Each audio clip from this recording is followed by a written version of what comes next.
boa noite. É um prazer muito grande estarmos mais uma vez aqui na rede NGT com você, participando do programa Em Destaque. E hoje nós temos um convidado muito especial. Nós vamos falar dos assuntos ligados à parte financeira, tributária. Vamos bater um papo com o Dr. José Cláudio Marques Barbosa Júnior, advogado, tributarista, especialista na área financeira. Doutor Zé Cláudio, boa noite. É um prazer tê-lo aqui no nosso programa Em Destaque. Boa noite, Renato. Boa noite, telespectadores. O prazer é meu e fico muito honrado com o convite da NGT para participar do programa. O prazer é todo nosso. Doutor Zé Cláudio, essa questão financeira mexe com o bolso do povo brasileiro. Todos nós sabemos que quando se fala de mudanças na área de finanças, de aspectos na área de impostos, e quando a gente fala de questão tributária, nós estamos falando de impostos, né? O senhor acha que hoje a questão tributária, a carga de impostos no Brasil, ela é abusiva? Sem dúvida, é abusiva. As pessoas tendem no Brasil a pagar impostos sem saber o que estão pagando, não há transparência do ente tributante, que é a União, é o Distrito Federal, os Estados membros e o município, eles não dão transparência ao contribuinte, nós não sabemos o que pagamos e, pior ainda, a gente não sabe por que a gente paga e não tem uma resposta dada do ente tributante para esse montante que nós pagamos. Quer dizer, na verdade, a relação do que se paga de impostos, né, e com a relação dos serviços prestados deixa muito a desejar. O que o senhor estava falando é que, por exemplo, na Suíça, que tem uma carga tributária maior que no Brasil, mas, em compensação, a Suíça tudo funciona. Sim, né? Os transportes públicos são ótimos, são de excelente qualidade, a saúde pública é de excelente qualidade, a segurança pública, então, nem se fala. Então, as pessoas pagam, mas tem a resposta do Estado. Mas, doutor Zé Cláudio, o senhor não acha que aqui no Brasil, em alguns setores, nós temos melhorado muito ou ainda deixa muito a desejar? Por exemplo, a questão da segurança no Rio de Janeiro. Você vê um movimento positivo com a criação das UPPs, né? A desenvolvimento, quer dizer, ali você vê um imposto sendo bem aplicado, podemos dizer assim. Sim, é importante frisar que a questão de política financeira e de direito financeiro e de direito tributário, ela é uma questão primordialmente de políticas públicas. E as políticas públicas, por essência, elas dão resposta a partir de uma década de sua implementação. No Brasil, a gente tem uma descontinuidade das políticas públicas. Então, a gente tem aqui a implementação, no caso do Rio de Janeiro, de uma política pública aparentemente exemplar, mas cujo resultado nós vamos ver daqui a 4, 5, 6 anos. E em se mudando o governo, no Brasil tem a tendência de se cortar, se amputar as políticas públicas adotadas em outro governo. Isso é muito ruim, porque a gente fica sem parâmetros para verificar uma correta avaliação da adoção dessas políticas. Doutor Zé Cláudio, em função de nós termos esse momento olímpico, né, que é especial, né, uma cidade recebeu a Olimpíada, ela tem grandes benefícios. Claro. E, logicamente, que você desenvolve projetos, você tem metas, você tem objetivos, né? Você tem tudo para ser alcançado na qualidade de vida. E isso eu acho fundamental porque nós saberemos direitinho o dinheiro que está sendo aplicado, onde está sendo aplicado, porque nós vamos conhecer essas melhorias, quer seja na questão ambiental, quer seja na questão do transportes, quer seja na questão de construções, despoluição de baías e assim por diante, da lagoa mesmo, de Jacarepaguá. Claro. Agora, essa questão do imposto único, que sempre foi falado no Brasil, teve uma ocasião que foi muito discutido isso, muito badalado isso, tem sentido hoje nós falarmos na criação do imposto único no Brasil? A questão é um pouco complexa, eu vou tentar ser o mais simples possível. O Brasil, a gente tem um modelo federativo às avessas, quer dizer, onde o modelo federativo funciona, nos Estados Unidos, por exemplo, as periferias detêm o poder e o enviam para o centro, então é um movimento centrípeto de poder. No Brasil é exatamente o oposto, a União detém o poder e reparte esse poder, da forma como lhe convém. E isso faz com que a implementação do imposto único, por exemplo, aqui no país, seja um tanto quanto inviável, quase que impraticável no modelo presidencialista que a gente tem de coalizão fantasma. Ou seja, a União, o governo federal, não abriria mão, né, do que nós chamamos da tinta com caneta, a caneta com tinta. Sem dúvida. Né, que é, na verdade, onde estão as grandes verbas, está na União. Sem dúvida. E os estados e municípios ficam meio que um pires na mão fazendo esse pedido. Quer dizer, a União não abriria mão disso, né? Sem dúvida. Na medida em que ela detém o poder, detém a política de investimentos. Sem dúvida. É esse o caminho. O que nós queremos transmitir para vocês é exatamente essa ligação, quando se fala muito da questão tributária, que é um assunto técnico, de economistas, quando se fala muito do aspecto financeiro, também muito ligado à área dos economistas e advogados, é que nós queremos mostrar que isso é tudo de mais importante na sua vida, no seu dia a dia, no seu bolso. Porque se você tem uma carga tributária alta, você paga por um produto um valor exorbitante. Né? Inclusive tem casos, que outro dia eu vi uma reportagem, de automóveis, que na Argentina tem um preço, no México tem outro preço, né? E no Brasil o preço é exorbitante. Sobre essa questão de preço, né? De aumento de preço e de preços diferenciados no mundo, nós vamos falar sobre isso, doutor Zé Cláudio. Vamos fazer só um breve intervalo e já retornamos para o senhor nos falar sobre isso. Aguarde um instantinho, nós já voltamos com o programa Em Destaque.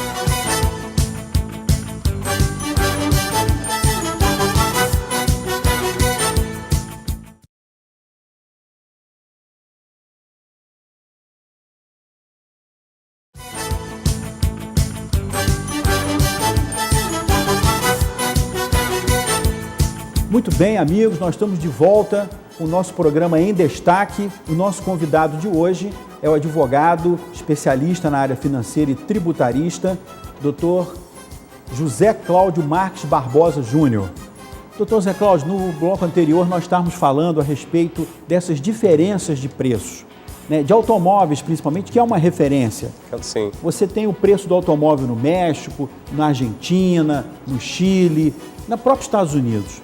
E são carros semelhantes, né, à medida em que hoje, até um caso curioso, porque depois que o presidente Collor, ex-presidente Collor, abriu o mercado, as montadoras entraram aqui com vários modelos de automóveis. Sim, e, né? Outras em colapso. E outras em colapso. Então, eu queria saber alguma informação que o senhor tem a respeito dessa diferença de preço, também em função dessa elevada carga tributária, não é isso? Sim. Bom, a política liberalizante, desde o início da década de 90, ela só veio agregar ao Brasil. Quer dizer, as indústrias que detinham eficácia para consolidar o mercado se mantiveram e se fortificaram, e foi benéfico. O que a gente perdeu foram as indústrias ineficazes que tinham subsídios, eram protegidas pelo Estado brasileiro patriarcal. Agora, a questão do preço, há dois problemas essenciais. Um é o lucro, que varia de estado para estado. Agora, o principal é saber o que se paga quando a gente compra um automóvel, por exemplo. A gente tem o Estatuto da Criança e do Adolescente no Brasil, o Estatuto do Idoso, o Código de Defesa do Consumidor, mas nós não temos o Estatuto do Contribuinte. O que seria isso? Já foi uma medida discutida, deblaterada inúmeras vezes, desde que eu me entendo por gente. E isso nunca foi levado a cabo pelo Congresso Nacional. Seria simplesmente, ao pagar, ao consumir, o brasileiro pudesse ter uma ideia de quanto de imposto, tributos, de forma geral, ele paga. Isso, por vezes, o faria reivindicar seus direitos e saber para onde estão sendo encaminhados os valores que ele está pagando em cada consumo que ele faz. Muito interessante o que o senhor abordou a respeito dessa questão do Conselho de Contribuintes. É esse o nome? O Estatuto de Contribuintes. O Estatuto de Contribuintes. Sim. Quer dizer, na verdade, você tem hoje as Secretarias de Defesa do Consumidor, o PROCON, né? Sim. Que procuram desenvolver um bom trabalho em defesa. CONFAZ, né? Que é o Conselho Fazendário. Sim. Né? Agora, o Estatuto do Contribuinte daria, por lei, uma garantia maior de saber exatamente o que ele está pagando e a qualidade desse produto, que ainda tem esse outro aspecto. Sim, a que às vezes você paga caro e de péssima qualidade. Sem dúvida. Isso no seu escritório, com certeza, você deve ter muitas reclamações a esse respeito. Sem dúvida. Principalmente, lamentavelmente, o que acontece neste país é que as pessoas que vão reivindicar seus direitos na área fiscal são grandes empresas apenas. O cidadão, o consumidor, propriamente dito, ele não vai reivindicar. Ele não sabe quanto que ele paga numa conta de luz de tributos. Ele não sabe qual o percentual num copo de água que ele toma, mineral, o percentual que incide ali de tributos. Ele não tem ideia do que se faz.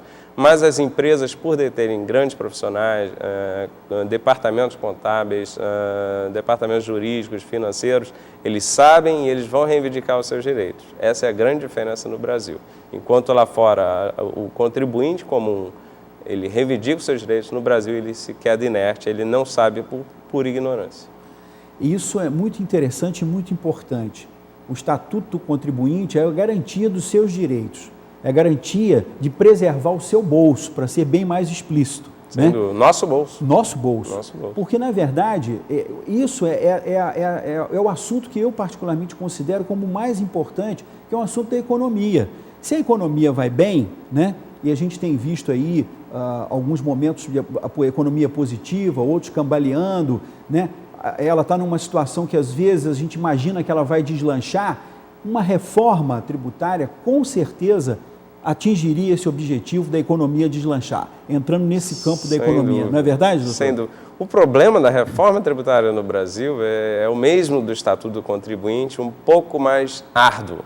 Acho que no Brasil, com o sistema presidencialista que nós detemos hoje, é hercúleo, se não impossível, fazer uma reforma tributária como se pretende, como se realmente deveria ser. O que nós vamos ter sempre é uma medida ou outra, aqui e acolá, tímida, de acordo com a maré das eleições, e que nem sempre vai beneficiar o contribuinte de forma eficaz. Isso é muito importante de ser ressaltado, porque também para que nós não possamos criar expectativas ou falsas expectativas. Sem dúvida. Né? Uma reforma ela é difícil porque você tem representantes de vários segmentos, de vários setores. Sem dúvida. Né? Quando, na verdade, o principal interessado seria o governo em fazer essa reforma tributária. Sem dúvida. Mas ele também não quer abrir mão, o governo federal não quer abrir mão, né, da sua altíssima arrecadação. Eu me recordo que há pouco tempo a Associação Comercial de São Paulo divulgou a arrecadação de impostos que chegou a mais de R$1 trilhão. Quer dizer, a máquina nunca arrecadou tanto, não é verdade?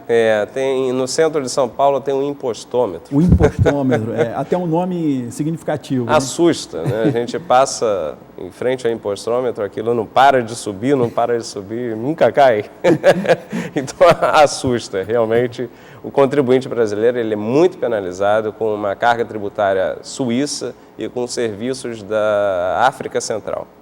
Olha, isso que o senhor colocou agora, doutor Zé Cláudio, é muito importante, até porque o senhor, como membro da Comissão de Direito Financeiro do Instituto dos Advogados Brasileiros, aliás, o IAB, né, é a primeira instituição financeira do Brasil. Instituição jurídica. Jurídica financeira do Brasil. Desde 1846, quer dizer, desde a época do Império. Né? Então, o IAB ele tende a se inserir nos projetos de leis para colaborar como um think tank, como um orientador para trazer à tona as questões que estão sendo debatidas no Congresso Nacional. Ou seja, todos os assuntos relevantes dessa área que estão sendo discutidos no Congresso Nacional, o IAB traz ao seu conselho para fazer debates e propostas e tudo. Tem algum caso, doutor Zé Cláudio, do IAB que o senhor gostaria de citar para a gente, alguma situação especial, alguma coisa que o senhor lembre dessa reunião da Comissão Financeira? Tem uma questão de política pública que é o projeto de lei 113 do Luciano Castro, deputado federal por Roraima, que é para repatriar o capital brasileiro que está no exterior. Desde a CPI do Banestado, se não me falha a memória, em 2003, há 10 anos foi descoberto que havia cerca de 200 bilhões de dólares brasileiros no exterior não declarados. Nossa, porque é muito dinheiro, hein? Da década de 90 para trás, as instituições brasileiras eram sem nenhuma credibilidade. Não tinham nenhuma confiança, nenhum industrial aqui podia colocar, se não de forma ilegal, o seu dinheiro, o seu patrimônio lá fora. Então, com medo dos planos econômicos, ele o fazia. Doutor Zé Cláudio, esse assunto é muito importante. Nós vamos fazer novamente um breve intervalo e retornamos para que o senhor possa nos contar como é que pode um país deixar sair 220 bilhões de dólares. 220 bilhões de dólares que estão fora do Brasil. Como fazer para esse dinheiro voltar para o nosso país, para o investimento acontecer aqui? Aguarde um instantinho, nós já voltamos com o Em Destaque.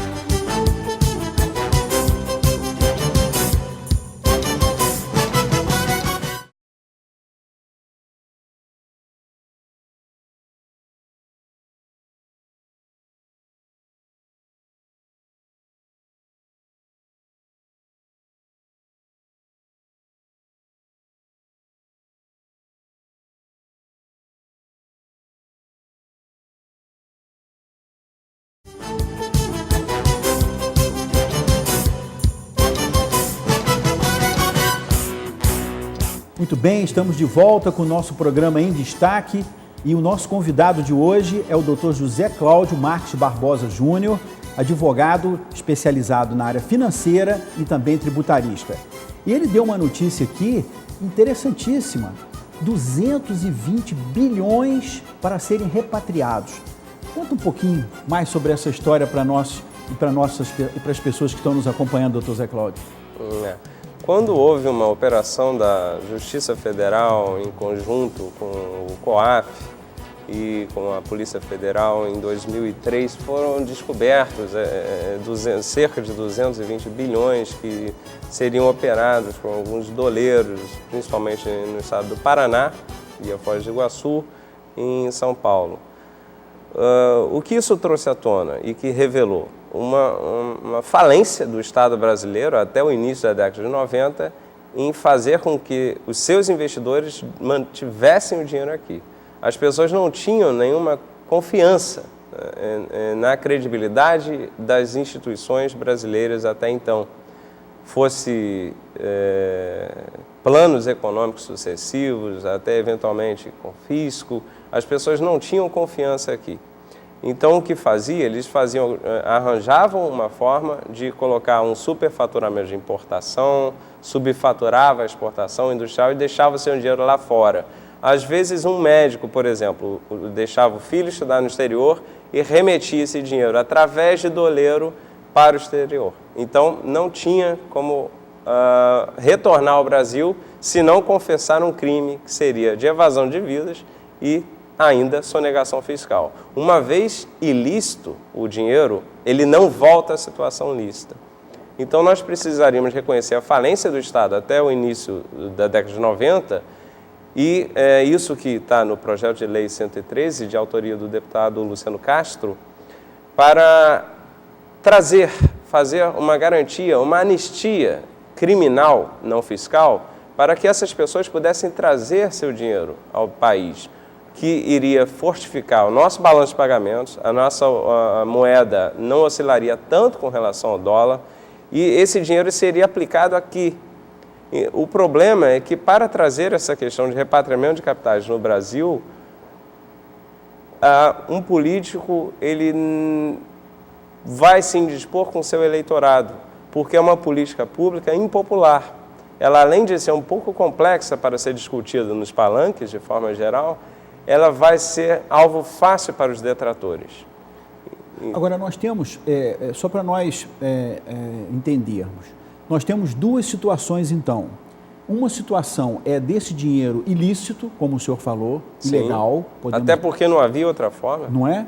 Exatamente. Agora, nós temos formas também de pessoas que podem fazer investimentos fora do Brasil de forma lícita, de forma legal.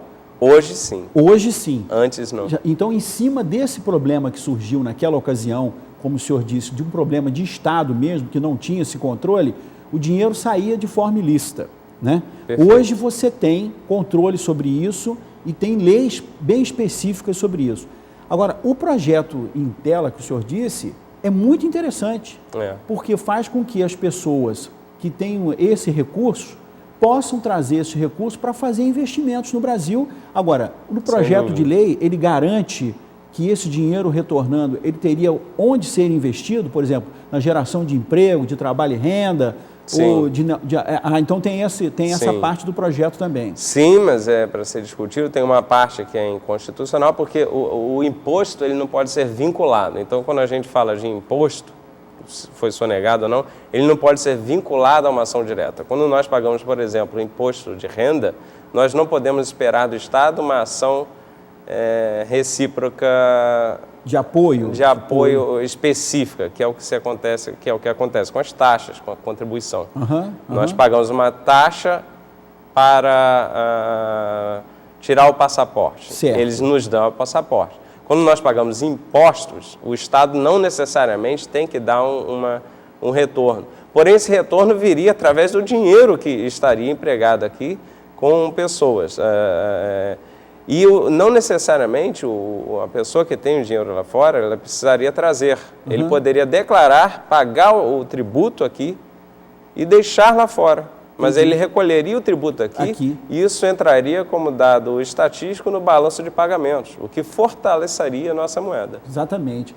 E esse projeto, em que fase está esse projeto hoje? Está em discussão ainda? Sim, houve audiência pública no ano passado, foi discutido na Câmara dos Deputados, isso já foi alvo até de alguns debates jurídicos, mas lamentavelmente poucos, porque é uma política impopular, uma política pública impopular, então nenhum político que precisa de voto ele vai querer levar isso adiante, a salvo se ele não estiver pensando na próxima eleição, se ele estiver pensando em política como política pública de continuidade.